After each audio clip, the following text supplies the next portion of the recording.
உதயங்கள் தேடும் இதயங்கள் தனிலே இறையருள் மலர மனங்கள் பூக்கள் சிந்த வசந்தம் வாழ்வில் பொங்க வாரம் இறை குலமே.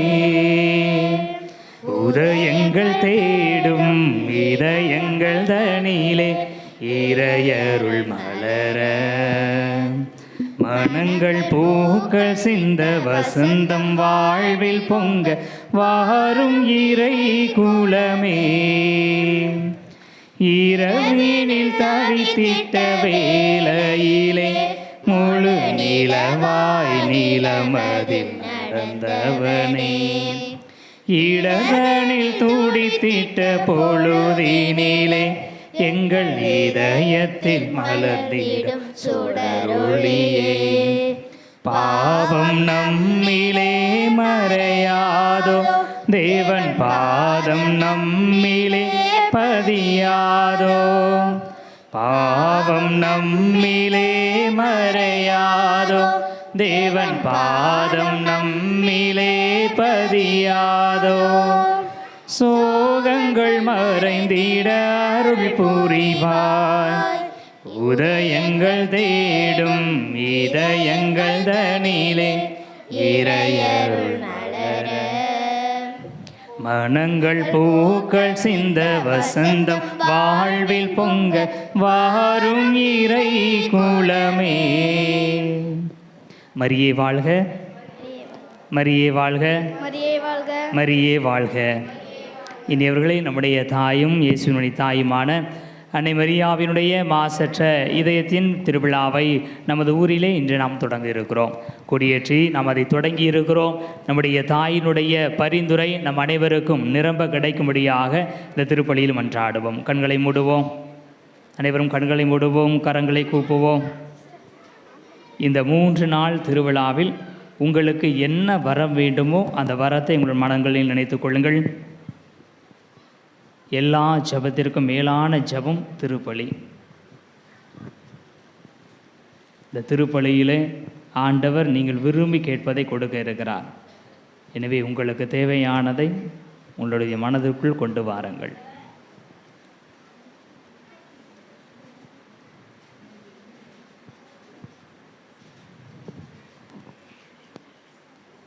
நாம் வேண்டி விரும்பி கேட்கிற இந்த வரங்களை கடவுள் நமக்கு பெற்றுத்தரும்படியாக நம்முடைய தாயினுடைய பரிந்துரையை வேண்டுவோம். அருள் நிறைந்த மரியே வாழ்க, ஆண்டவர் உம்முடனே பெண்களுக்குள் ஆசீர்வதிக்கப்பட்டவரே, உம்முடைய திருவயிற்றின் கனியாகிய இயேசுவும் ஆசீர் பெற்றவரே. புனித மரியே, இறைவனின் தாயே, பாவிகளாய் இருக்கிற எங்களுக்காக இப்பொழுதும் எங்கள் இறப்பின் வேளையிலும் வேண்டிக் கொள்ளும். ஆமென். உமது மீட்பில் என் இதயம் அக்களிக்கும். எனக்கு நன்மை செய்த ஆண்டவரை போற்றி பாடுவேன். தந்தை மகன் தூய ஆவியாரின் பெயராலே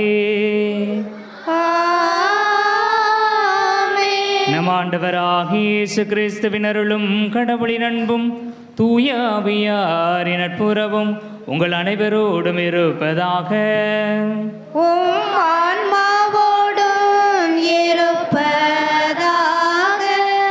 இயேசுவில் இனியவர்களே, மிகுந்த மகிழ்ச்சியோடு நம்முடைய தாய்க்கு நாம் கொடியேற்றி இந்த திருவிழாவை தொடங்கி இருக்கிறோம். இந்த திருவிழா காலத்தில் கடவுள் நம் ஒவ்வொருவரையும் நிரம்ப ஆசீர்வதிக்க காத்து கொண்டிருக்கிறார். அன்னையினுடைய பரிந்துரை நமக்கு எந்நாளும் இருப்பதாக. ஒரு தாய் தன்னுடைய பிள்ளைக்காக எல்லா நேரமும் பரிந்து பேசுவது போல நம்முடைய தாய் அன்னை மரியாள் மாசற்ற இருதயத்தை கொண்ட நமது தாய் நமக்காக எப்பொழுதும் பரிந்து பேசி கொண்டிருக்கிறார். எனவேதான் கடந்த ஆண்டு முழுவதும் நாம் ஏராளமான நலன்களை பெற்றிருக்கிறோம். இந்த ஆண்டும் கடவுள் நம்மை தொடர்ந்து பாதுகாக்கும்படியாக இந்த பலியிலே மன்றாடுவோம். தூய மறை நிகழ்வுகளை கொண்டாட நாம் தகுதி பெறும் பொருட்டு தடையாக இருக்கக்கூடிய நம்முடைய பாவங்களை ஏற்றுக்கொள்வோம். கண்களை மூடுவோம், கரங்களை குவிப்போம். மனத்தாழ்மையோடு தாழ்ச்சியோடு நம்முடைய பாவங்களை மனக்கண் முன்பாக கொண்டு வருவோம். நான் பாவி இயேசுவே, என் வாழ்வை மாற்றுமே. சேர்ந்து பாடுவோம். நான் பாவி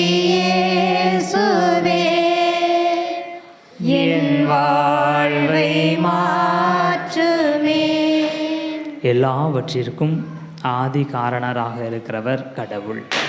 அந்த ஆண்டவரை நமது வாழ்க்கையில் பல நேரங்களில் நாம் மறந்து அவருடைய இருத்தலை மறுத்து வாழ்ந்திருக்கிறோம்.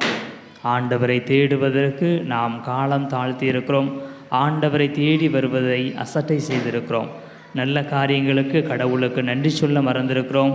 தீமையான காரியங்கள் நடந்துவிட்டால் அவரை திட்டி இருக்கிறோம். இப்படியாக ஆண்டவருக்கும் நமக்கும் இடையே மிகப்பெரிய பிளவை நாம் ஏற்படுத்தியிருக்கிறோம். அந்த தருணங்களுக்காக மனம் வருந்துவோம்.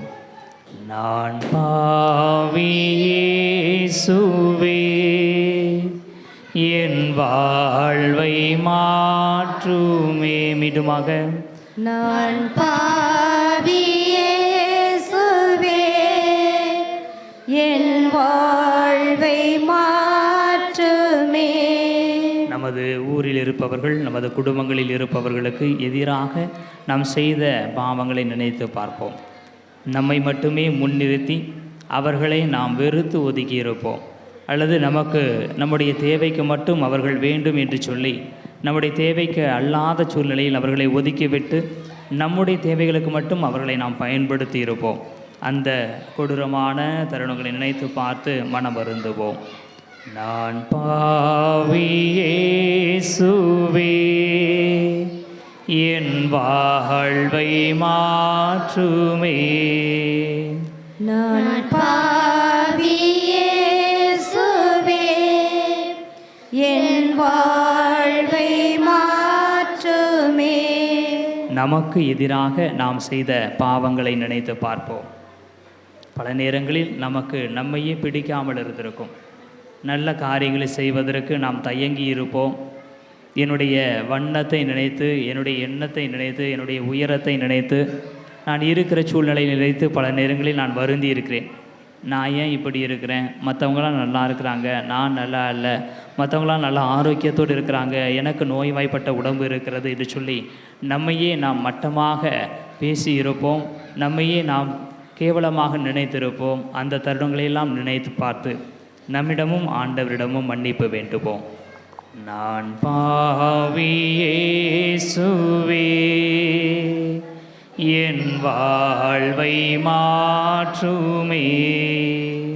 நான் பாவி இயேசுவே, என் வாழ்வை மாற்றுமே. எல்லாம் வல்ல இறைவன் நம் மீது இரக்கம் வைத்து நம் பாவங்களை மன்னித்து நம்மை நிலை வாழ்வுக்கு அழைத்து செல்வாராக. ஆமென். மகிழ்ச்சியோடு கரங்களை தட்டி உன்னதங்களிலே கீதம் பாடுவோம். உன்னதங்களிலே இறைவனுக்கு மாட்சிமை உண்டாகுக, உலகினிலே நல் மனத்தோர்க்கு அமைதியும் உண்டாகுக. புகழ்கின்றோம் யாம் உம்மையே, வாழ்த்துகின்றோம் இறைவனே. உமக்கு ஆராதனை புரிந்து உம்மை மகிமைப்படுத்துகின்றோம் யாம். உமது மேலா மாட்சிமைக்காக உமக்கு நன்றி நவில்கின்றோம்.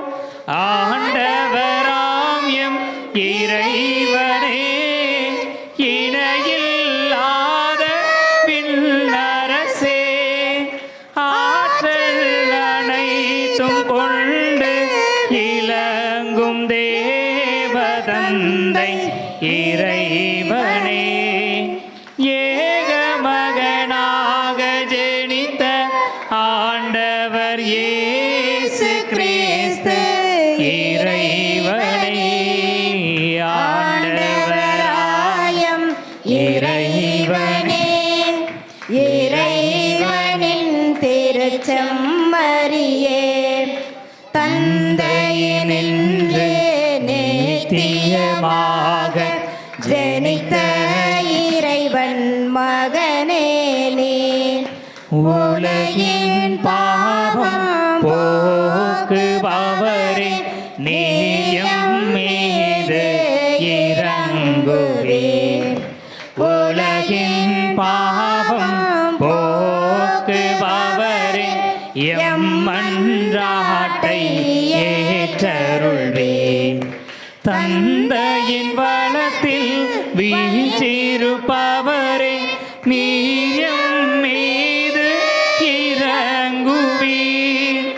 ஏனெனில் இயேசு கிறிஸ்துவே நீரொருவரே தூயவர், நீரொருவரே ஆண்டவர், நீரொருவரே உன்னதர், பரிசுத்த ஆவியுடன் தந்தை இறைவனின் மாட்சியில் உள்ளவர் நீரே.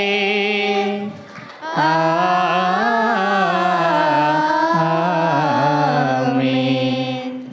மன்றாடுவோமாக.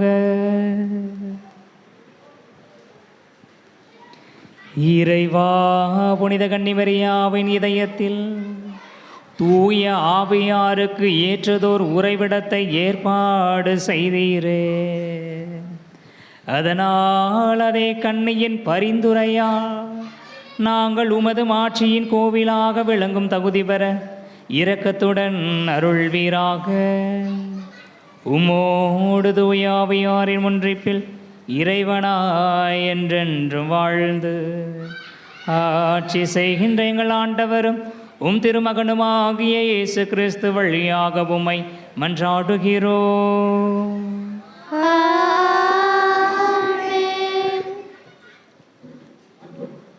எசேக்கியேல் 1-14 அதிகாரம் 37.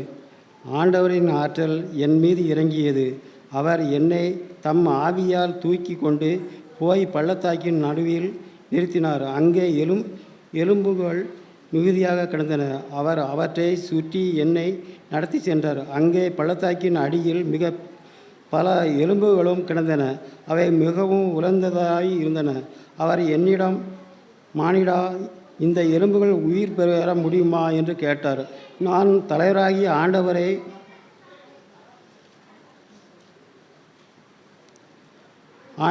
உமக்கு தெரியுமே என்று மறுமொழி அளித்தேன். அவர் என்னிடம் உரைத்தது, நீ இந்த எலும்புகளுக்கு இறைவாக்குறுதியை உலர்ந்த எலும்புகளே, ஆண்டவரின் வாக்கை கேளுங்கள் என்று சொல். தலைவராகிய ஆண்டவர் இந்த எலும்புகளுக்கு இவ்வாறு கூறுகிறார், நான் இந்த எலும்புகளுக்கு இவ்வாறு கூறுகிறேன், உங்களுக்கு உயிர் மூச்சு புகச் செய்வேன், நீங்களும் உயிர் பெறுவீர்கள். நான் உங்களை நரம்புகளால் தொடுப்பேன், உங்கள் மேல் சதையாய் பரப்புவேன், உங்களை தோலால் மூடுவேன், பின் உங்களுக்குள் உயிர் மூச்சு புகச் செய்வேன், நீங்களும் உயிர் பெறுவீர்கள். அப்போது நானே ஆண்டவர் என அறிந்து கொள்வீர்கள். எனவே எனக்கு கட்டளையிட்டபடி இறைவாக்குரைத்தார். நான் இறைவாக்குரையில் உயிராய் ஓசை கேட்டது. ஒவ்வொரு எலும்பும் தனக்குரிய எலும்புடன் சேர்ந்து கொண்டது. நான் பார்க்கையிலேயே அவற்றில் நரம்புகள் ஏற்பட்டு சதை தோல் அவற்றில் மேல் மூடியது. ஆனால் அவற்றில் உயிர் இன்னும் வரவில்லை.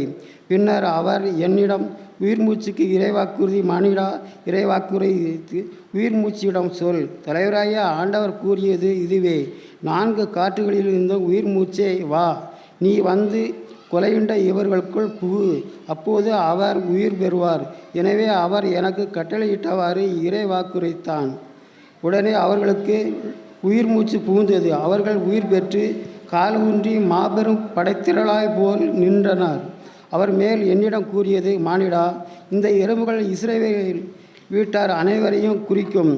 அவர்களே எங்கள் எலும்புகள் உரைத்து போயின. எங்கள் நம்பிக்கை அற்றுப்போய்விட்டது, நாங்கள் துண்டிக்கப்பட்டு விட்டோம் என சொல்கிறார். எனவே வாக்குரைத்து அவர்களிடம் சொல். தலைவராகிய ஆண்டவர் கூறுவது இதுவே, என் மக்களே, இதோ நான் உங்கள் கல்லறைகளை திறக்கப் போகிறேன். உங்களை உங்கள் மேல் கல்லறைகளிலிருந்து மேலே கொண்டு வருவேன். உங்களுக்கு இஸ்ரேல் நாட்டை திரும்ப கொடுப்பேன்.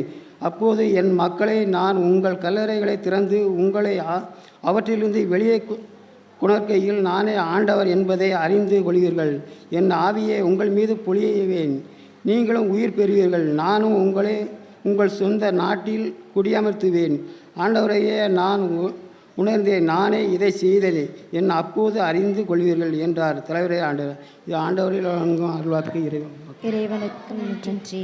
கடல் கடந்து சென்றாலும் தீ நடுவே நடந்தாலும் புயல் சூழ்ந்து எழுந்திடும் காரிருளை நீ கடந்திட நேர்ந்தாலும் உன்னோடு நான் இருப்பேன், உன்னோடு நான் இருப்பேன். அஞ்சாதே, கலங்காதே,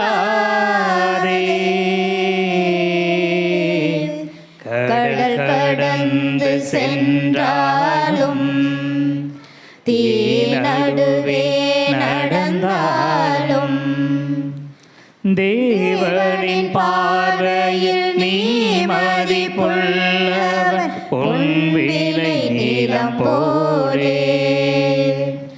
பூமியில் வாழ்ந்திடும் யாவிலும் உன்னிலை உயர்ந்தது அவராலே.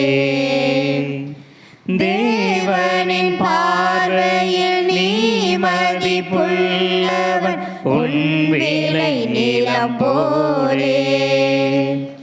பூமியில் வாழ்ந்திடும் யாவிலும் உன்னிலை உயர்ந்தது அவராலே.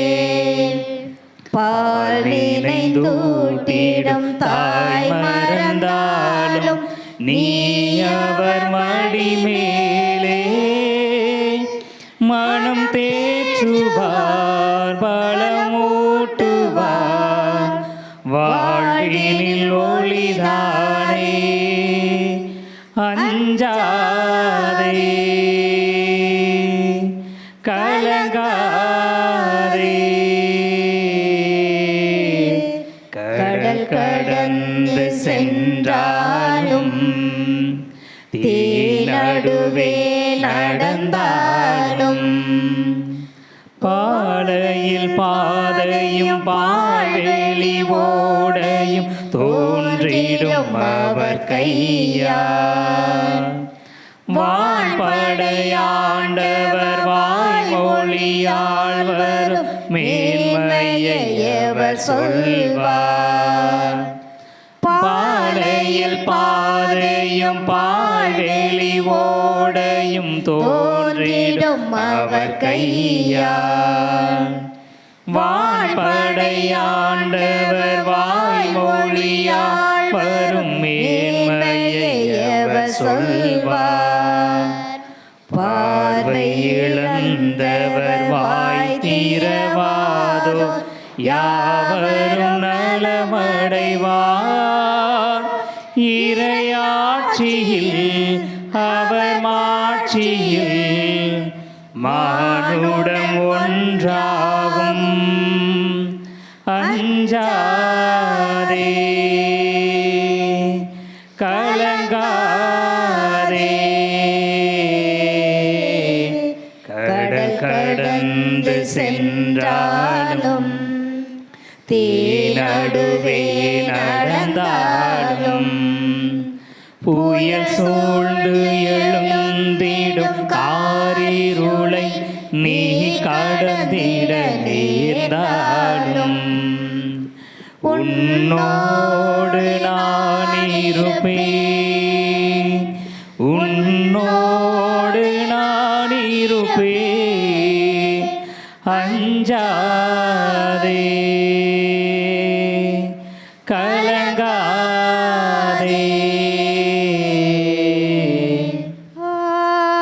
அல்லேலூயா, அல்லேலூயா, அல்லேலூயா, அல்லேலூயா, அல்லேலூயா, அல்லேலூயா, அல்லேலூயா, அல்லேலூயா, அல்லேலூயா, அல்லேலூயா, அல்லேலூயா, அல்லேலூயா. ஆண்டவரே, உம் வழிகளை எனக்கு கற்பித்தருளும். உமது உண்மை நெறியில் என்னை நடத்தி எனக்கு கற்பித்தருளும். அல்லேலூயா அல்லேலூயா அல்லேலூயா அல்லேலூயா அல்லேலூயா. ஆண்டவர் உங்களோடு இருப்பாராக. உம் ஆன்மாவோடும் இருப்பாராக. மத்தேயு எழுதிய தூய நற்செய்தியிலிருந்து வாசகம். ஆண்டவரே மாட்சி உமக்கே. புனித மத்தேயு எழுதியபடி நம் ஆண்டவர் இயேசு கிறிஸ்துவின் நற்செய்தி 22ஆம் அதிகாரம் 34 தொடங்கி 40 முடிய உள்ள இறை வார்த்தைகள். அக்காலத்தில் இயேசு சதுசேயரை வாயடைக்கச் செய்தார் என்பதை கேள்விப்பட்ட பரிசேயர் ஒன்று கூடி அவரிடம் வந்தனர். அவர்களிடையே இருந்த திருச்சட்ட அறிஞர் ஒருவர் இயேசுவை சோதிக்கும் நோக்கத்துடன், போதகரே, திருச்சட்ட நூலில் தலை சிறந்த கட்டளை எது என்று கேட்டார். அவர், உன் முழு இதயத்தோடும் முழு உள்ளத்தோடும் முழு மனத்தோடும் உன் ஆண்டவராகிய கடவுளிடம் அன்பு செலுத்து, இதுவே தலை சிறந்த முதன்மையான கட்டளை. உன்மீது நீ அன்பு கூறுவது போல உனக்கு அடுத்திருப்பவர் மீதும் அன்பு கூர்வாயாக என்பது இதற்கு இணையான 2வது கட்டளை. திருச்சட்ட நூல் முழுமைக்கும் இறைவாக்கு நூல்களுக்கும் இவ்விரு கட்டளைகளை அடிப்படையாக அமைகின்றன என்று பதிலளித்தார். ஆண்டவரின் அருள்வாக்கு. கிறிஸ்துவே உமக்கு புகழ். இயேசுவில் இனியவர்களே, சந்தோஷமாக இருக்கிறீங்களா? சந்தோஷமாக இருக்கிறீங்களா? ஆமாம். மகிழ்ச்சியாக இருக்கிறீங்களா? இன்றைக்கி என்ன நாள்? நம்முடைய தாய்க்கு நாம் கொடியேற்றத்துடன் திருவிழாவை தொடங்கியிருக்கிறோம். எனவே பலத்த கரவொலி எழுப்பி மகிழ்ச்சியை வெளிப்படுத்துவோம். ஆண்டவர் நம்முடைய அன்னையினுடைய பரிந்துரையால் நம்மை ஆசீர்வதிப்பாராக. இனியவர்களே, நான் 11வது வகுப்பு படிக்கிற பொழுது திரு இதய சபையை சார்ந்த அருள் சகோதரர் ராஜன் அப்படிங்கிறவர் காலையிலேயே ஒரு பாடலை எங்களுக்கு பாடி காட்டுவார். மாதா பாடல் அவராக தயாரித்த பாடல் என்று நினைக்கிறேன். ரொம்ப எளிதான வரிகளை கொண்ட பாடல். அதை இப்பொழுதும் என்னுடைய மனதில் அப்படியே ஞாபகம் இருக்கிறது. சில நேரங்களில் இந்த பாட்டை பாடும்போது மனது அவ்வளவு எளிதாக மாறுவது போன்ற ஒரு உணர்வு இருக்கும். இன்றைக்கி இந்த திருப்பலியில் அது பாடலாம் அப்படின்னு ஒரு ஆசை. நான் பாட நினச்சிங்க, திரும்பி பாடுங்க, சரிங்களா? அன்னை மரியே அன்புடனே பாடுங்க. அன்னை மரியே அன்புடனே கண்மணி போல காத்திடுமே. கண்மணி போல காத்திடுவே. அன்னை மரியே அன்புடனே கண்மணி போல காத்திடுமே. பாடுவோம். அன்னை மரியே அன்புடனே கண்மணி போல காத்திடுவே. மகன் இயேசு பாலகனை உன் மகன் இயேசு பாலகனை அன்புடன் ஆசையாய் வளர்த்தாயே. அன்புடன் ஆசையாய் வளர்த்தாயே. என்னையும் தாயே வளர்த்திடுமே. என்னையும் தாயே வளர்த்திடுமே. சேர்ந்து பாடுவோம். அன்னை மரியே அன்புடனே கண்மணி போல காத்திடுமே. மீண்டுமாக.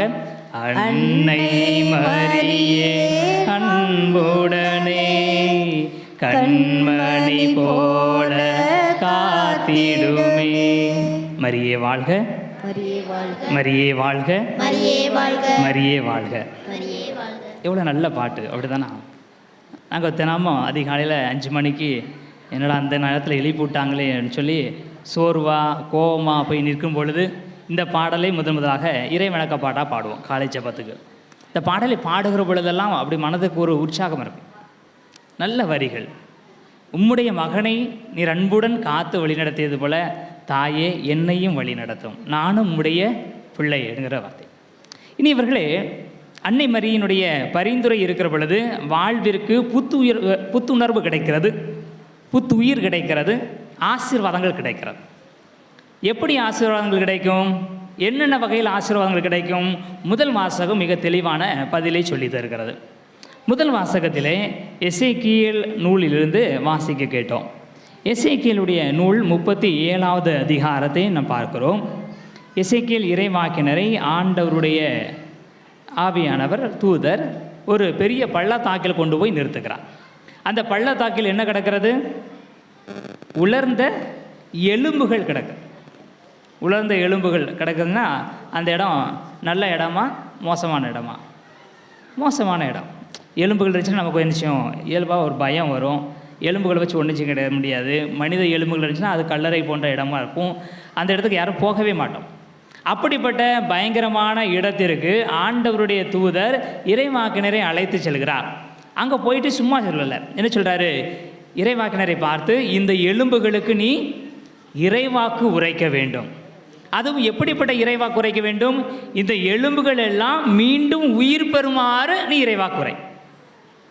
எலும்புகளுக்கு என்னையா உயிர் கிடைக்குமா? கிடைக்காது.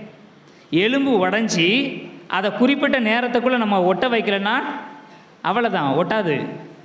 அப்போ உயிரோடு இருக்கிற மனிதனுக்கே எலும்புகள் உடைந்தால் ஒரு குறிப்பிட்ட நேரத்திற்குள் ஒட்ட வைக்கவில்லை என்றால், ஒட்டாது என்றால், உலர்ந்து போன எலும்புகளுக்கு எப்படி உயிர் கிடைக்கும்? ஆனால் ஆண்டவருடைய தூதர் என்ன சொல்லுகிறார்? நீ இறைவாக்கு உரை, அவை உயிர் பெறும். இனி இவர்களே, இதில் என்ன ஆச்சரியம் அப்படின்னா, இறைவாக்கினர் ஆண்டவருடைய வார்த்தையை நம்பி அந்த எலும்புகளுக்கு, உலர்ந்து போன எலும்புகளுக்கு, எது கை எது கால் எது எங்கே கிடக்குது, எந்த எலும்பு எந்த உடம்போடு சேர்ந்தது என்று தெரியாமல் குவிந்து கிடக்கிற அந்த எலும்புகளுக்கு இறைவாக்கினர் இறைவாக்கு உரைக்கிறார். என்ன இறைவாக்கு உரைக்கிறார்? எலும்புகளே கேளுங்கள், ஆண்டவருடைய வாக்கை கேளுங்கள், நீங்கள் உயிர் பெறுமாறு நான் ஆண்டவருடைய வார்த்தையை அறிவிக்கிறேன். இனி இவர்களே, இந்த வார்த்தைகளை அவர் சொல்லி கொண்டிருக்கிற பொழுது ஏதோ உராய்கிற சத்தம் கேட்குது. என்ன எழுதுடா உராயுதுன்னு எட்டி பார்த்தா, உலர்ந்து போய் கிடந்த எலும்புகள், அங்கங்கே கிடந்த எலும்புகள் எல்லாம் என்ன செய்யுது? ஒன்றோடு ஒன்று சேருகிறது. இனி இவர்களே, கடவுளுடைய வார்த்தைக்கு எவ்வளவு ஆற்றல் பாருங்கள். கடவுளுடைய வார்த்தையை ஒருவர் சொல்லுகிற பொழுது உலர்ந்து போன எலும்புகள், உலர்ந்து போன எலும்புனா செத்து பல நாள் ஆயிருக்கலாம், தோல் எல்லாம் அழுகி போயிருக்கும், காணாமல் போயிருக்கும், அந்த எலும்புகளுக்கு உயிர் கிடைக்கிறது. எலும்புகளுக்கு முதல்ல எது கிடைக்கணும்? தசைநார்கள், சதை, இரத்த ஓட்டம், அதுக்கப்புறம் உயிர் வரணும். அப்படிதானா? ஆனால் இங்கே பாருங்க, எலும்புகளுக்கு முதலில் உயிர் கிடைக்கிறது, அதுக்கப்புறம் தான் தசைகள் எல்லாம் வருது. அப்போ ஆண்டவருடைய வார்த்தை அறிவிக்கப்படும் என்றால், ஆண்டவருடைய வார்த்தையை கேட்கிற ஒரு மனிதர் தன்னுடைய வாழ்க்கையில் வறட்சியான சூழ்நிலையில் இருந்தாலும், என் வாழ்க்கையில் நல்லது நடக்க வாய்ப்பே இல்லை என்ற சூழ்நிலையில் இருந்தாலும், ஆண்டவருடைய வார்த்தையை அவர் கேட்பார் என்றால் அவருக்குள் உயிர் கிடைக்கும். ஆண்டவருடைய வார்த்தையை கேட்கிற ஒவ்வொருவருடைய உள்ளத்திற்கும் மகிழ்ச்சி கிடைக்கும். எபிரேயருக்கு எழுதப்பட்ட திருமுகம் 4ஆம் அதிகாரம் 12வது இறை வார்த்தையில் நாம் வாசிக்கிறோம். என்ன சொல்லப்படுகிறது? கடவுளுடைய வார்த்தை உயிருள்ளது, ஆற்றல் வாய்ந்தது, இரு பக்கம் வெட்டக்கூடிய எந்த வாளினும் கூர்மையானது, ஆன்மாவையும் ஆவியையும் அது குத்தி ஊடுருவுகிறது, எலும்பு மூட்டைகளையும் மச்சையையும் அவ்வாறே பிளக்கிறது. அப்படின்னா அந்த இறை வார்த்தை, அந்த ஆண்டவருடைய வார்த்தை தான் இங்கே என்ன செய்யுது? அந்த எலும்புகளின் பள்ளத்தாக்கில் இருக்கிற எல்லா வறண்ட எலும்புகளுக்கு உள்ளாக நுழைந்து அவைகளுக்கு உயிர் கொடுக்கிறது, அவைகளுக்கு சதை கொடுக்கிறது, நரம்புகள் கொடுக்கிறது, தோல் கொடுக்கிறது, முழு மனித உடல் கொடுக்கிறது. அவர்களை எழுந்து மாபெரும் சேனைகளாக, கடவுளுடைய படைகளாக எழுந்து நிற்க செய்தது. இனி இவர்களே, ஆண்டவருடைய வார்த்தைக்கு எவ்வளவு ஆற்றல் பாருங்கள். ஒரு அதிகாரி நம்முடைய ஊரில் வந்து இதை செய்யணும் அப்படின்னு சொன்னால் அது நடக்கும். நம்ம கல்தளம் அப்படி தானே புதிதாக இந்த வருஷம் செஞ்சுருக்கோம். நம்ம தரைதளம் போட்டிருக்கோம். போட்டது யார்? யார் போட்டாங்க? பஞ்சாயத்துலேருந்து போட்டாங்க, அப்படி தானே? அப்போ அந்த அதிகாரி சொல்லுகிற பொழுது அதற்கு ஆற்றல் இருக்கிறது. நாளைக்கு தரைதளம் போட்டுடணும் அப்படின்னா போட்டுருவாங்க. அப்போ ஒரு மனிதருக்கு, அந்த மனிதருடைய சொல்லுக்கு இவ்வளவு ஆற்றல் இருக்கும் என்று சொன்னால் ஆண்டவருடைய வார்த்தைக்கு எவ்வளவு பெரிய ஆற்றல் இருக்கும். ஆண்டவருடைய வார்த்தை மனிதருக்கு உயிர் கொடுக்கிறது, எலும்புகளுக்கு உயிர் கொடுக்கிறது, வறண்டு போன எலும்புகளுக்கு உயிர் கொடுக்கிறது. அப்படி என்றால் அந்த ஆண்டவருடைய வார்த்தையை கேட்கிற ஒவ்வொருவருடைய உள்ளத்திலும் அது ஆறாக பெருக்கெடுத்து ஓடாதா? வாழ்வு கொடுக்காதா? கொடுக்கும். சமாரிய பெண், அவர் இந்த ஊரில் யாரும் என்னை பார்த்து விடக்கூடாது என்பதற்காக நண்பகலில் தண்ணீர் எடுக்க போகிறார். ஆனால் இயேசு என்ன செய்கிறாரு? கிணத்தடியில் நின்று கொண்டு இருக்கிறார். இயேசுவை பார்த்தவுடன் அவர் பேச தொடங்குகிறார். முதல்ல தண்ணி தாங்க அப்படின்னு சொல்லி பேசி தொடங்குகிற வார்த்தை, நீர் ஒரு இறைவாக்கினர் என்று கண்டுகொண்டேன், நீர் தான் மெசியா என்று கண்டுகொண்டேன் என்று சொல்லி தன்னுடைய வாழ்க்கையின் முழுமையை கண்டடையும் வரையில் அந்த உரையாடல் தொடர்கிறது. அது நிலை வாழ்வை கொடுக்கிறது. இனியவர்களே, ஆண்டவருடைய வார்த்தை ஒருவருக்கு அந்த மீட்பை கொடுக்கும். இந்த முதல் நாளிலே, கொடியேற்றத்தை நாம் தொடங்கி இருக்கிற இந்த நாளிலே நமக்கு இந்த வார்த்தை கொடுக்கப்பட்டிருப்பது நம்முடைய அதிர்ஷ்டம். ஆண்டவர் நமக்கு சொல்லுகிற விஷயம் இதுதான். உங்களுடைய வாழ்க்கையில் இதுவரை நீங்கள் மகிழ்ச்சி காணாமல் இருந்திருப்பீர்கள் என்றால், உங்களுடைய வாழ்க்கையில் இதுவரை நீங்கள் துயரத்தை தான் அனுபவித்திருப்பீர்கள் என்றால், உங்களுடைய வாழ்க்கையில் இதுவரைக்கும் உங்களுக்கு கண்ணீர், கவலை, வருத்தங்கள், நஷ்டங்கள் மட்டும்தான் இருந்திருக்கிறது, என் வாழ்க்கையே வெறுமையாக இருக்கிறது, என்னுடைய வாழ்க்கையை வறண்டு போயிருக்கிறது என்று சொல்லி ஒருவேளை நீங்கள் ஏங்கி போயிருப்பீர்கள் என்றால், சோம்பி போயிருப்பீர்கள் என்றால், என் வாழ்க்கை முடிஞ்சு போச்சு, என் வாழ்க்கையில் இனிமேல் என்ன நல்லது நடக்க போகுது என்று நீங்கள் நினைப்பீர்கள் என்றால், உங்களுடைய வறண்டு போன அந்த வாழ்க்கைக்கு ஆண்டவர் இன்றைய நாளில் அதிசயத்தை கொடுக்க போகிறார். உங்களுடைய வறண்டு போயிருக்கிற, சோர்ந்து போயிருக்கிற, சோரம் போயிருக்கிற, கேடுற்ற நிலையில் இருக்கிற நமது வாழ்க்கைக்கு ஆண்டவருடைய வார்த்தை இன்று உயிர் கொடுக்க போகிறது. எப்படி வறண்டு போன எலும்புகள் எழுந்து ஒரு சேனையாக, முழு மனிதனாக எழும்பி நின்றதோ, புதிய ஆற்றலோடு புதிய வாழ்க்கைக்கு தயாரானதோ, அதுபோல ஆண்டவருடைய வார்த்தையை கேட்கிற ஒவ்வொரு மனிதருக்கும், ஆண்டவருடைய வார்த்தை விழுகிற ஒவ்வொரு செவிகளுக்கும் இன்று ஆசீர்வாதத்தின் வாய்க்காலை ஆண்டவர் திறந்து வைக்க போகிறார். இன்று முதல் நான் உன்னை ஆசீர்வதிப்பேன் என்று விழின்னு சொல்கிறது. எனவே ஆண்டவருடைய வார்த்தையை யார் எப்பொழுது கேட்க தயாராக இருக்கிறார்களோ அவர்களுக்கு ஆண்டவருடைய ஆசீர்வாதம் கரை புரண்டு ஓடுகிற வெள்ளம் போல் இருக்கும். விவிலியம் சொல்கிறது, வானத்தின் பலகணிகளை திறந்து இடம் கொள்ளாத மட்டும் நான் அவர்களை நிரப்புவேன். எப்பொழுது அவர்கள் ஆண்டவருடைய வார்த்தையை கேட்கிறார்களோ. கேளுங்கள், உங்களுக்கு கொடுக்கப்படும், தேடுங்கள், கண்டடைவீர்கள், தட்டுங்கள், திறக்கப்படும். அப்போ கேளுங்கள் என்பது நாம் வாய்மொழியால் கேட்பது மட்டுமல்ல, காது கொடுத்தும் கேட்க வேண்டும். கேளுங்கள் கொடுக்கப்படும்னா, ஆண்டவர் எனக்கு இது தாங்க, அது தாங்க, அப்படி தாங்க, இப்படி தாங்க, இவ்வளவு தாங்க, குறையா தாங்க என்று வாய்மொழியால் கேட்பது மட்டுமே அல்ல, ஆண்டவர் சொல்வதை காதுகளால் கேட்கிற பொழுதும் ஆசீர்வாதம். அப்போ கேளுங்கள் என்பது இரண்டு வகைப்பட்டது. ஒன்று நான் ஆண்டவரிடம் கேட்கிறேன், இன்னொன்று ஆண்டவர் சொல்வதை கேட்கிறேன். இந்த இரண்டு காரியமும் சேர்ந்து போகிற பொழுது வாழ்க்கையில் ஆசீர்வாதம் கொட்டி தள்ளும். ஆண்டவர் கொடுத்து கொண்டே இருப்பார், நீங்கள் பெற்றுக்கொண்டே இருப்பீர்கள். ஒருபோதும் உங்களுடைய ஆசீர்வாதம் குறைந்து போகாது. இனியவர்களே, சாரிபாத்து கைம்பெண் நமக்கு எல்லாருக்குமே தெரிஞ்சிருக்கும். சாரிபாத்து கைம்பெண் வறட்சியான காலத்தில் வாழ்வதற்கு வழி இல்லாமல் சிறிதளவு மாவும் சிறிதளவு எண்ணெயும் வைத்து கொண்டு வருவாங்க. கடைசி சாப்பாடு சாப்பிட்டு இதோடு சாக வேண்டியதுதான் அப்படிங்கிற சூழ்நிலை. இறைவாக்கினரை எலியாவை ஆண்டவர் சாரிபாத்து கைம்பெண்ணிடம் அனுப்புகிறார். அந்த சாரிபாத்து கைம்பெண்ணிடப்போ, உனக்கு சாப்பாடு கொடுக்கும்படியாக நான் அந்த பெண்ணிடம் சொல்லியிருக்கிறேன் என்று கடவுள் சொல்கிறார். எலியாவும் என்ன செய்கிறார்? அந்த பெண்ணை தேடி செல்கிறார். அந்த பெண்ணை என்ன செய்கிறாங்க? 1-2 சுள்ளிகளை பறக்கி கொண்டிருக்கிறாங்க. போயிட்டு ஒரு 2-3 அப்பத்தை சுட்டு தான் சாப்பிட்டு முடக்குவாதமாக இருக்கிற தன்னுடைய மகனுக்கு கொடுத்து விட்டு இனிமேல் சாக வேண்டியதுதான் அப்படிங்கிற மனநிலையில் இருக்கிறாங்க. அப்போ அந்த பெண்ணை பார்த்து எலியா சொல்கிறார், எனக்கு கொஞ்சம் தண்ணி கொண்டா. ஓடையிலேயே தண்ணி இல்லை, பரவாயில்ல, தண்ணி தானே கேட்குறாரு, கொடுப்போம் அப்படி சொல்லி அந்த பெண் நினச்சிட்றாங்க. சரி, நான் எடுத்துகிட்டு வரேன் அப்படி சொல்லி வீட்டுக்கு கிளம்புறாங்க.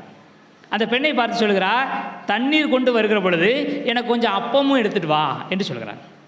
இனிவர்களே, அந்த பெண் சொல்லுகிறார், கடவுள் மேல் ஆணை, வாழும் கடவுள் மேல் ஆணை, எங்கள் வீட்டில் ஒன்றுமே இல்லை, கொஞ்சோண்டு மாவும் கொஞ்சோண்டு எண்ணெயும் மட்டும்தான் இருக்குது. அதை வச்சு 1-2 அப்பங்கள் மட்டும் சுட்டு நானும் வீட்டில் இருக்கிற என்னுடைய மகனும் சாப்பிடணும், அதுக்கப்புறம் நாங்கள் சாகத்தான் வேண்டும், எங்கள்கிட்ட ஒன்றுமே இல்லை. இனி இவர்களே இந்த வார்த்தையை இவர் சொல்லுகிற பொழுது எவ்வளோ வேதனையோடு சொல்லியிருப்பார். ஆனால் இறைவாக்கினர் எலியா என்ன சொல்லுகிறார்? நீ சொன்ன மாதிரியே செய், நீ சொன்ன மாதிரியே செய், ஆனால் அதுக்கு முன்னாடி எனக்கு ஒரு அப்பத்தை கொண்டு வந்து கொடு என்று சொல்கிறார். இன்னும் அடுத்து என்ன சொல்கிறார் அப்படின்னா, அவரும் சொல்கிறார், ஆண்டவர் மேல் ஆணை உண்மையாக உனக்கு சொல்லுகிறேன், நீ எனக்கு ஒரு துண்டு அப்பத்தை கொண்டு வந்து கொடு, உன் களத்தில் இருக்கிற மாவு குறையாது, உன் களையத்தில் இருக்கிற எண்ணெய் தீர்ந்து போகாது. இது ஆண்டவருடைய வார்த்தை. ஆனால் சொல்கிறது யாரு? ஒரு மனிதர், ஒரு இறைவாக்கினர். ஆனால் அவர் இறைவாக்கினர் சொன்னால் அந்த பெண்ணுக்கு தெரிஞ்சிருக்குமா? தெரிஞ்சிருக்க வாய்ப்பு இல்லை. யாரோ ஒருத்தன் பசியில் ஒரு பொய் சொல்கிறான் கூட நினச்சிருக்கலாம். சாகிறதுக்கு வழி இல்லாமல் நம்மகிட்ட இருந்து பிடிங்கி திங்கிறானே, ஒரு நல்ல பழமொழி விட்டுலாம், பிச்சை எடுத்தான பெருமாள் பிடிங்கிதானே அனுமான்னு சொல்லுவாங்க, அப்படி தானே? அந்த மாதிரி நம்மளே கொஞ்சோன்னு மாவு வச்சுருக்கோம், அதை கடன் கேட்குறதுக்கு எப்படி ஒரு பொய் சொல்கிறான் பாரு. மாவு குறையாதான், என்ன காலியாகாதான், போயா நீயும் உன்னுடைய நற்செய்தியும் உன்னுடைய இறைவாக்கும் சொல்லிட்டு அவங்க போயிருக்கலாம். ஆனால் அந்த பெண்மணி அப்படி செல்லவில்லை. அந்த கைம்பெண் என்ன செய்கிறார்? அவருடைய வார்த்தைக்கு செவி கொடுக்கிறார். ஒருவேளை இது ஆண்டவருடைய வார்த்தையாக இருக்கலாம். எனவே கொஞ்சோன்னு இருந்த மாவில், சிறிதளவு இருந்த எண்ணெயில் அந்த இறைவாக்கினருக்கு ஒரு துண்டு அப்பத்தை கொண்டு வந்து கொடுக்கிறார்.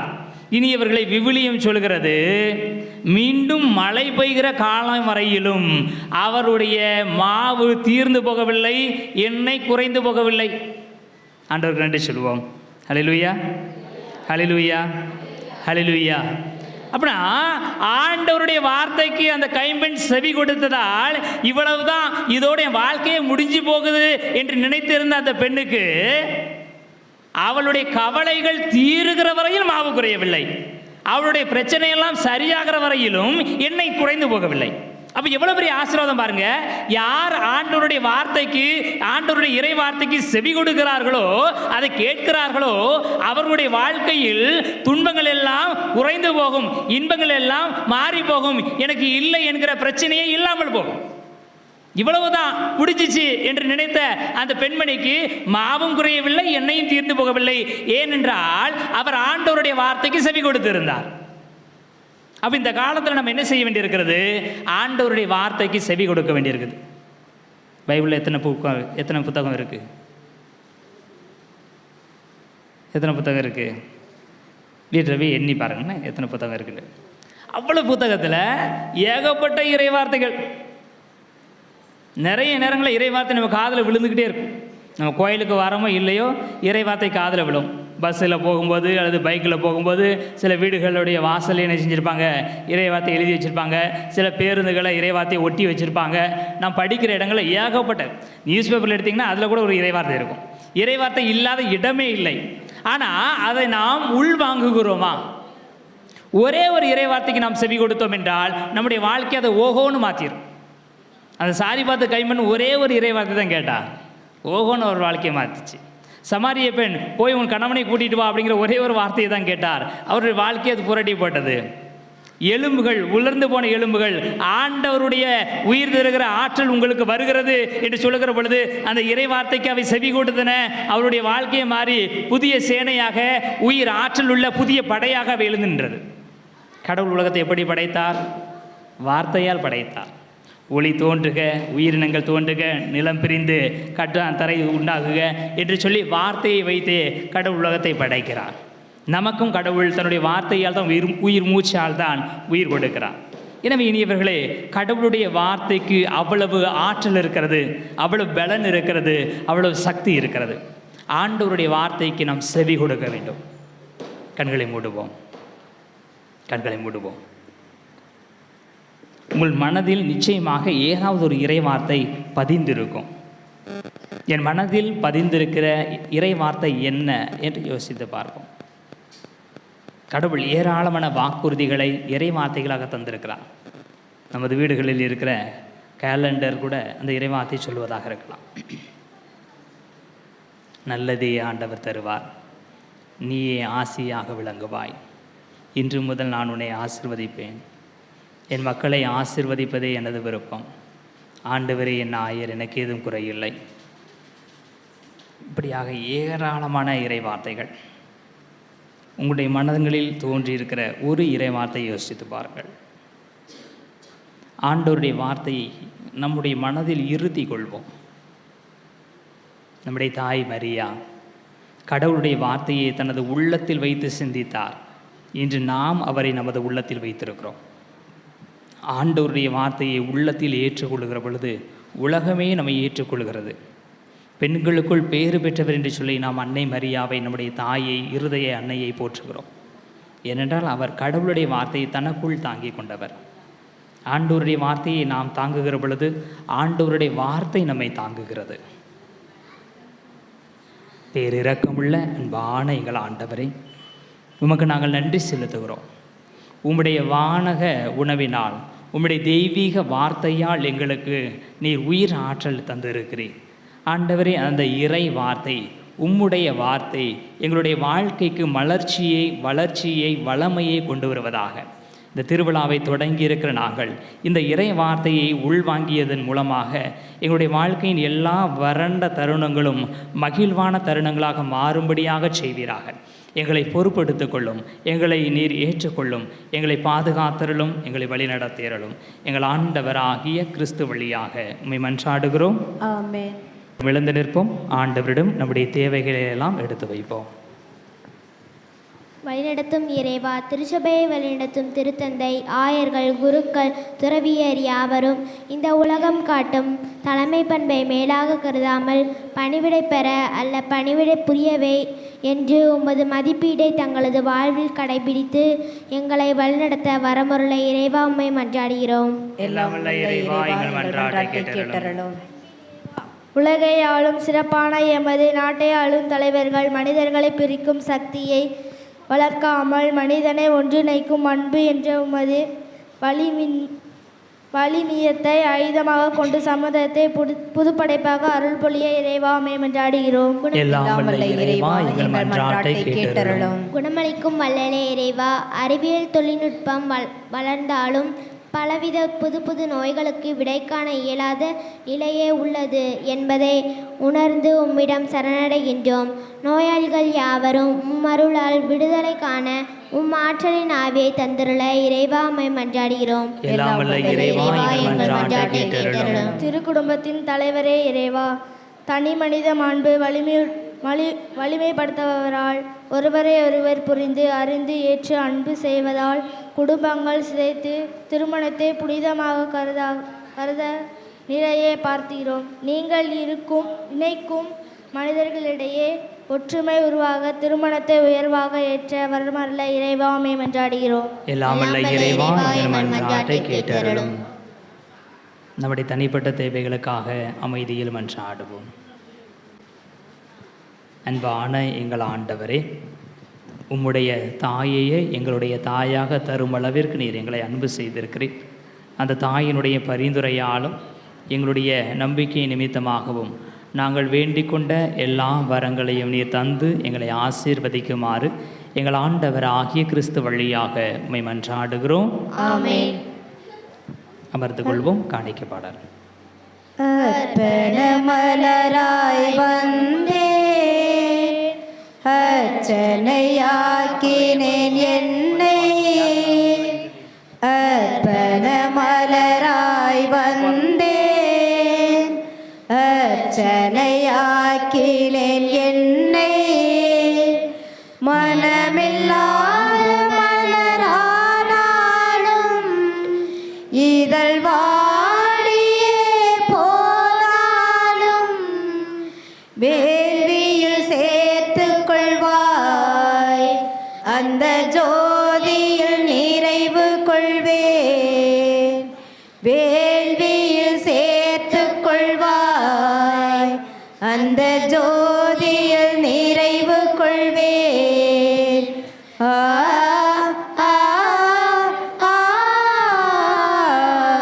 அர்ப்பண மலராய் வந்தேன் அர்ச்சனையாக்கினேன் என்னை.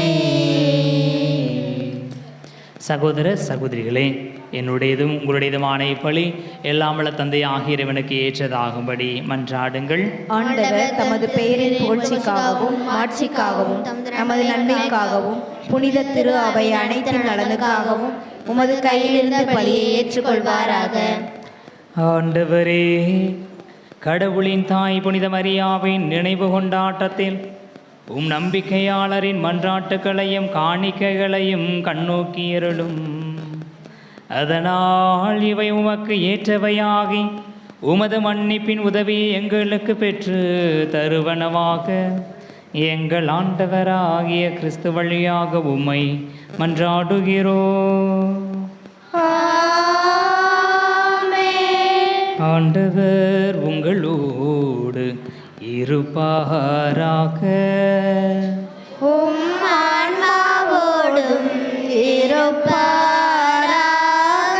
இதயங்களை மேலே எழுப்புங்கள்.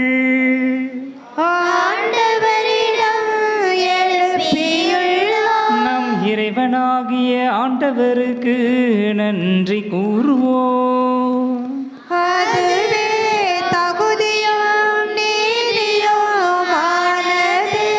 ஆண்டவரை தூயவரான தந்தையே, என்றும் உள்ள எல்லாம் வல்ல இறைவா, எந்நாளும் எவ்விடத்திலும் நாங்கள் உமக்கு நன்றி செலுத்துவதும் எப்பொழுதும் கன்னியான புனித மரியாவின் தாய்மை பெருவிழாவில் நாங்கள் உம்மை போற்றி புகழ்ந்து மாட்சிப்படுத்துவதும் மெய்யாகவே தகுதியும் நீதியும் ஆகும்.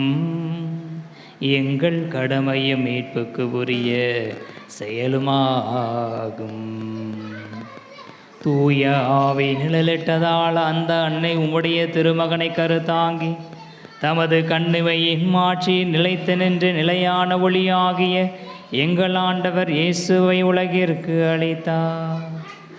அவர் வழியாகவே உமது மாண்பை வானதூதர் புகழ்கின்றனர், தலைமை தாங்குவோர் உம்மை வழிபடுகின்றனர், அதிகாரம் செலுத்துவோரும் திருமுன்னடுங்குகின்றனர். வானங்களும் அவற்றிலுள்ள ஆற்றல்களும் சேராபீன்களும் ஒன்று கூடி அக்களித்து கொண்டாடுகின்றனர். அவர்களோடு எங்கள் குரலையும் சேர்த்து கொள்ளுமாறு நாங்கள் உம்மை தாழ்மையுடன் இறைஞ்சி புகழ்ந்து பாடுவதாவது: தூயவர் தூயவர் தூயவர் வான்படைகளின் கடவுளமாண்டவர், விண்ணகமும் மன்னகமும் உமது மாட்சியால் நிறைந்துள்ளனர். உன்னதங்களிலே ஹோசன்னா, உன்னதங்களிலே ஓசன்னா. ஆண்டவர் பெயரால் வருகிறவர் ஆசி பெற்றவர். உன்னதங்களிலே ஹோசன்னா, உன்னதங்களிலே ஓசன்னா.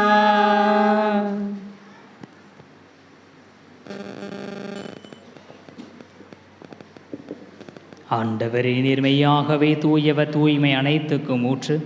ஆகவே உம்முடைய ஆவியை பொழிந்து காணிக்கைகளை தூய்மைப்படுத்த வேண்டுகிறோம். இவ்வாறு எங்கள் ஆண்டவர் இயேசு கிறிஸ்துவின் உடலும் இரத்தமுமாக எங்களுக்கு இவை மாறுவனவாக. அவர் பாடுபட உளம் கனிந்து தம்மை கையளித்த போது அப்பத்தை எடுத்து நன்றி செலுத்தி அதை பிட்டு தம் சீடர்களுக்கு அளித்து கூறியதாவது: அனைவரும் இதிலிருந்து பெற்று உண்ணுங்கள், ஏனெனில் இது உங்களுக்காக கையளிக்கப்படும் என் உடல்.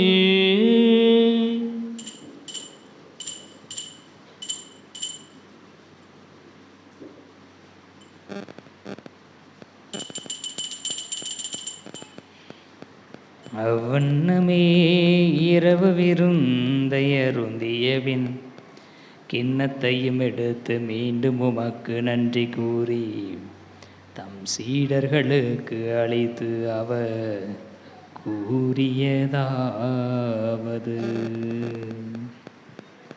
அனைவரும் இதிலிருந்து பெற்று பருகுங்கள்,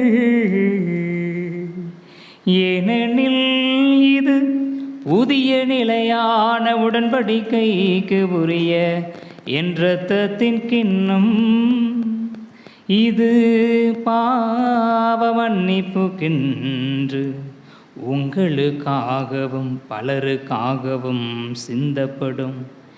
இதை என் நினைவாக செய்யுங்கள்.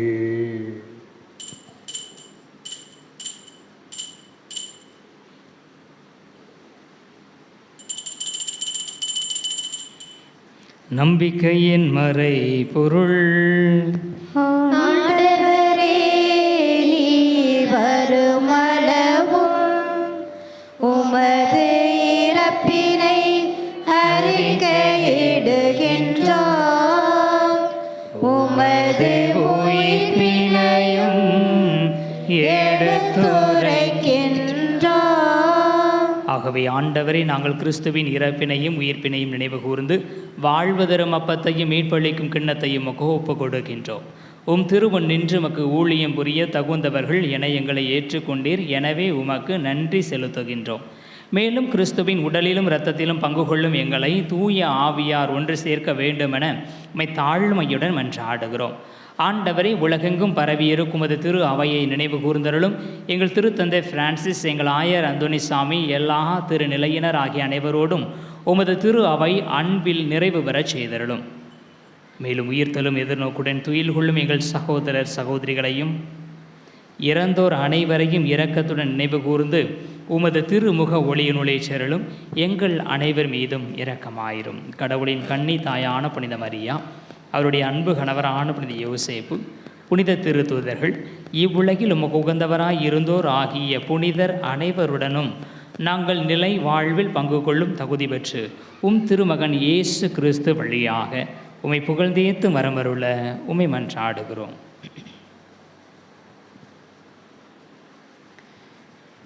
இவர் வழியாக இவரோடு இவரில் எல்லாம் வல்ல இறைவனாகிய தந்தையே,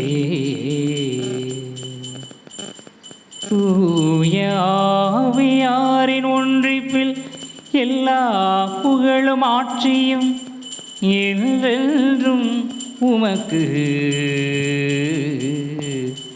உரியதே.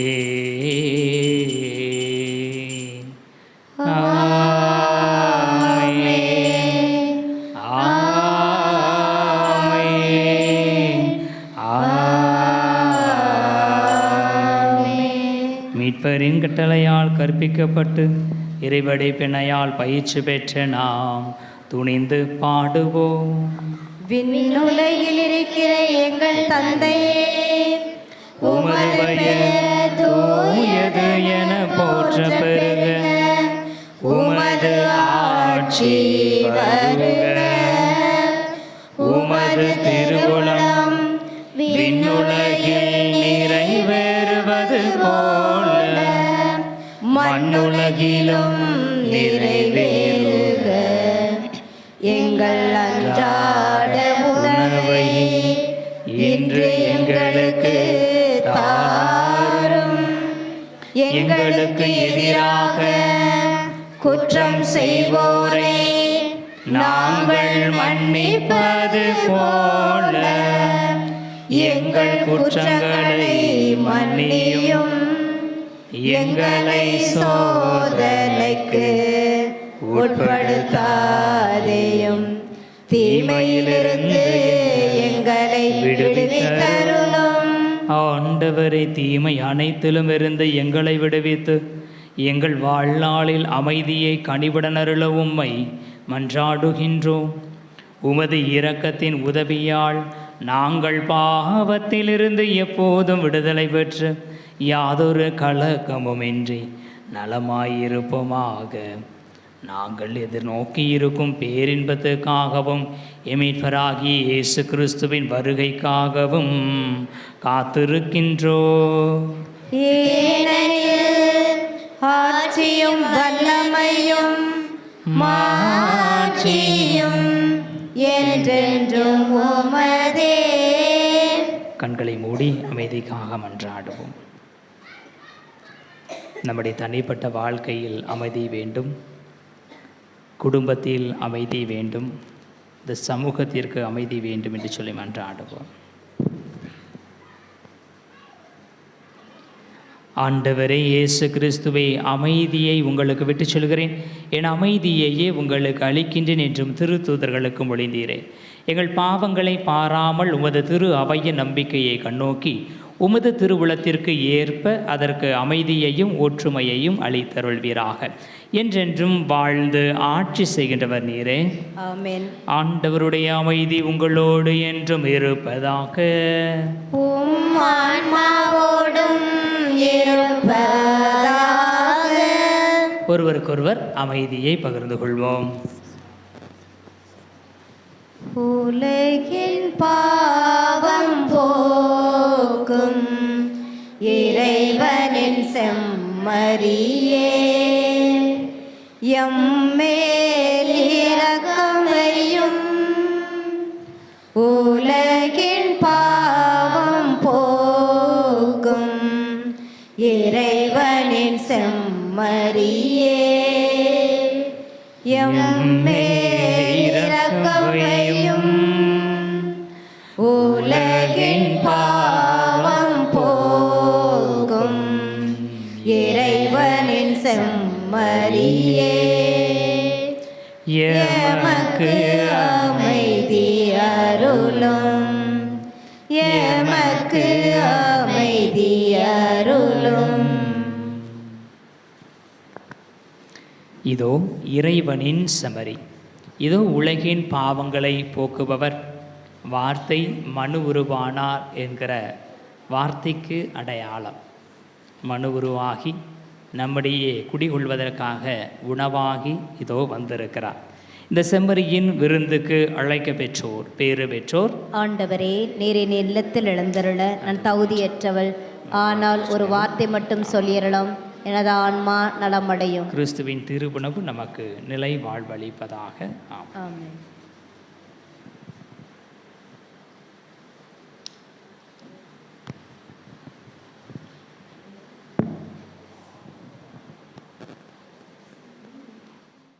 என் ஜீவன் தேடும் தெய்வம் என் நெஞ்சில் வரும் நேரம், என் உள்ளம் எங்கும் பூ பூக்குதே. போது சந்தோஷங்கள் எனில் தோன்றுதே. என் ஜீவன் தேடும் தெய்வம் என் நெஞ்சில் வரும் நேரம், என் உள்ளம் எங்கும் பூ பூக்குதே. போது சந்தோஷங்கள் எனில் தோன்றுதே. வாரும் தேவா வாரும், புது வாழ்வு என்னில் தாரும், உன்னாசி பொங்க நான் வாழுவேன். வாரும் தேவா வாரும், புது வாழ்வு என்னில் தாரும், உன்னாசி பொங்க நான் வாழுவேன். என் ஜீவன் தேடும் தெய்வம் என் நெஞ்சில் வரும் நேரம், என் உள்ளம் எங்கும் பூ பூக்குதே. போது சந்தோஷங்கள் எனில் தோன்றுதே.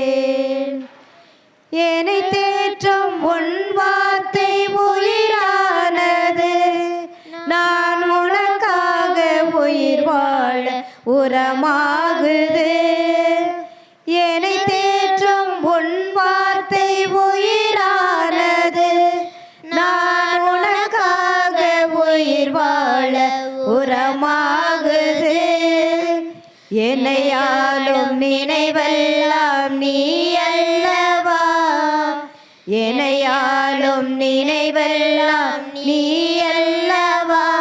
நிதம் துணையாகும் என் வாழ்வில் வரமல்லவா, வரமல்லவா. வாரும் தேவா வாரும்,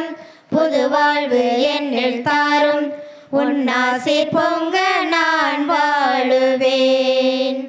வாரும் தேவா வாரும் புது வாழ்வு என்னில் தாரும் உன்னாசீர் பொங்க நான் வாழுவேன். என் ஜீவன் தேடும் தெய்வம் என் நெஞ்சில் வரும் நேரம் என் உள்ளமெங்கும் பூ பூக்குதே. புது சந்தோஷங்கள் எனில் தோன்றுதே. இயேசு வாழ்க, மரியே வாழ்க, மரியே வாழ்க, திரு இருதய அன்னையே எங்களுக்காக வேண்டிக் கொள்ளும். இயேசுவில் இனியவர்களே, மிக மகிழ்ச்சியாக இந்த நாளை தொடங்கி இருக்கிறோம். மீண்டுமாக கரவொலி எழுப்பி ஒருவருக்கு வாழ்த்து சொல்லிடுவோம். மரியா இந்நிகழ்ச்சிகளை எல்லாம் தமது உள்ளத்தில் இருத்தி சிந்தித்து கொண்டிருந்தார். மன்றாடுவோமாக. ஆண்டவரே, உம் திருமகனுடைய தாயின் நினைவை கொண்டாடும் நாங்கள் நிலையான மீட்பில் பங்கு பெற உம்மை பணிவுடன் வேண்டுகின்றோம். அதனால் உமது அருளின் நிறைவால் மாற்றியேறும் நாங்கள் மீட்பின் தொடர் வளர்ச்சியை தூய்த்துணர செய்வீராக. எங்கள் ஆண்டவர் ஆகிய கிறிஸ்து வழியாக உம்மை மன்றாடுகிறோம். ஆண்டவர் உங்களோடு இருப்பாராக. உம் ஆன்மாவோடும் இருப்பாராக. இறைவனின் சிறப்பு ஆசிரியருக்காக தலை வணங்குவோம். புனித கன்னிமரியாவின் தாய்மை பேற்றின் வழியாக மனித இனத்தை கனிவிரக்கத்துடன் மீட்க திருவுளம் கொண்ட இறைவன் தமது ஆசியால் உங்களை வளப்படுத்த திருவுளம் கொள்வாராக.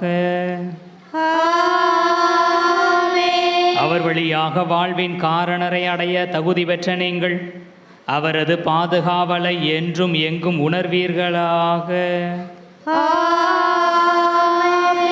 இன்று இறைப்பற்றுதலோடு கூடியிருக்கும் நீங்கள் அருள் வாழ்வின் மகிழ்ச்சி விண்ணக பரிசுகள் ஆகியவற்றின் கொடைகளை உங்களோடு எடுத்துச் செல்வீர்களாக. எல்லாம் வல்ல இறைவன் தந்தை மகன் தூயாவியார் உங்களுக்கு ஆசி வழங்குவாராக. இறைவார்த்தையை ஏற்றவர்களாக இறைவார்த்தையின் மூலமாக கடவுளின் ஆசிரை நிரம்ப பெற்றவர்களாக வாழ சென்று வாருங்கள். திருப்பலி நிறைவேறிற்று. இறைவனுக்கு நன்றி.